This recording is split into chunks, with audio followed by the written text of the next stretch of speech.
What if I told you that one of the greatest, most enduring love stories in all of rock and roll was also the sleaziest, sweatiest, and most unhinged? A story that started out with two people finding each other and ended up creating a whole new genre of music. Today, we're crawling into the radioactive B-movie soaked world of the Cramps, and we're starting at the very beginning with their 1980 debut album, Songs the Lord Taught Us. This album doesn't whisper for your attention. It kicks open the coffin lid, gets out wearing leather pants, and then grinds on your granny's coffee table. This is an album born from vintage vinyl, cheap horror movies, and one of the strangest love stories in rock history. If you've never heard of the Cramps, stick around. You're in for a real treat. And if you're already a Cramps fan, then you know why we have to spread this gospel. You can't talk about the Cramps without talking about Lux Interior and Poison Ivy. It's impossible. They were the band. Eric Perkheiser picked up Christy Wallace while she was hitchhiking. They fell in love over their shared obsessions with trashy movies, thrift store records, and the idea that rock and roll should be dirty, fun, and a little dangerous. So they moved to New York City and gave themselves new names. Eric became Lux Interior, a phrase he got out of a car ad, and Christy became Poison Ivy Rorschach. Rorschach, as in this. And they started a band that's equal parts fetish and punk explosion. Lux and Ivy shared an interest over the beautiful trash of American culture. They obsessed over obscure 50s rockabilly record, forgotten garage rock and surf 45s, fetish gear, movie monsters, and UFOs. But the Cramps were never just a punk band. They were more. They were Psychobilly. So what exactly is Psychobilly? At its core, it's a mutant hybrid genre. It's what happens when you take the attitude and swagger of 50s rockabilly and combine it with the attitude and aggression of punk rock. Think of it as rockabilly's evil little brother that grew up listening to the Ramones. The Cramps weren't the only band to do this, but they were the pioneers, the architects of this loud punk fest. Lux himself once called it voodoo rockabilly. So after a few years of honing their sound in clubs like CBGB in New York, they finally released their first full-length album called Songs the Lord Taught Us in 1980. It was produced by Alex Chilton.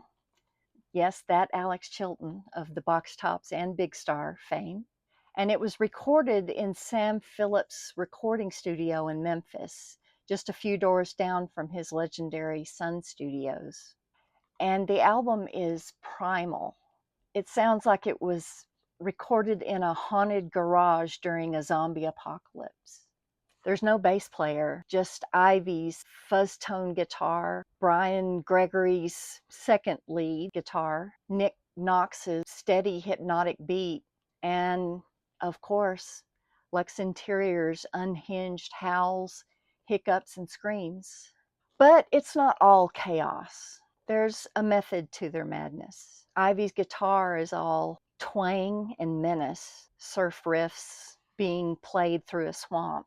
She's pulling from Link Ray, Dwayne Eddy, and 100 forgotten B-sides from the 50s. You can hear the ghosts of 50s rockabilly in every note, only now they've been zombified. Let's talk about some of the tracks. The album kicks off with TV Set, which is their essence perfectly. It's got this grinding riff from Ivy and lyrics about a guy who's cut his baby's head off and put it in the TV, and he's using her eyeballs as the dials. Everybody needs a hobby, I guess. It's lurid, but it's unbelievably catchy. Then you have tracks that wear their influence on their sleeve, like I Was a Teenage Werewolf, which is a direct homage of their love for 50s horror movies and the horrors of puberty. Or Sunglasses After Dark, which just drips with 50s juvenile delinquent energy. Imagine if Elvis had a nervous breakdown inside a haunted house. That's what Lex Interior sounds like. You can hear the B movies in his voice. You can smell the popcorn, the blood capsule, and the teenage sweat. But the real sort of thesis statement for this album, and maybe the band itself, is my favorite track, Garbageman. There's a driving beat. Lux declares, "You ain't no punk, you punk. You want to talk about the real junk?" He's embracing the garbage, claiming the label of cultural refuse. He turns it into a badge of honor, and it captures the punk attitude perfectly. The whole album is a masterclass in punk attitude. From the frantic energy of Johnny Burnett's Tear It Up to their swampy cover of Little Willie John's 50s hit Fever, every song is filtered through Lux and Ivy's shared obsessions. They don't just play music, they create a whole aesthetic. They create a world, and this album was an invitation to come in. So why were they so influential? Because they were authentic. They weren't putting on an act. That's how they really lived. In a world of trends, the Cramps were constant. Their sound, their look, their attitude, it all came from a genuine place of love. A love between two people, Lex and Ivy, and a love for the culture that everyone else had thrown away. The Cramps showed thousands of other bands that your weird obsessions can be your greatest strengths, that you don't have to fit in. You can create your own world and your people will come to you. They were weirdos together, and they built the band for other weirdos, outcasts that didn't fit into the clean-cut lanes of punk, disco, new wave, or hard rock. The Cramps made space for the misfits. They taught us that rock and roll can be trashy on purpose, that it's okay to be creepy and sexy and loud and funny and messy all at the same time. The Cramps are more than just a band, they're a lifestyle.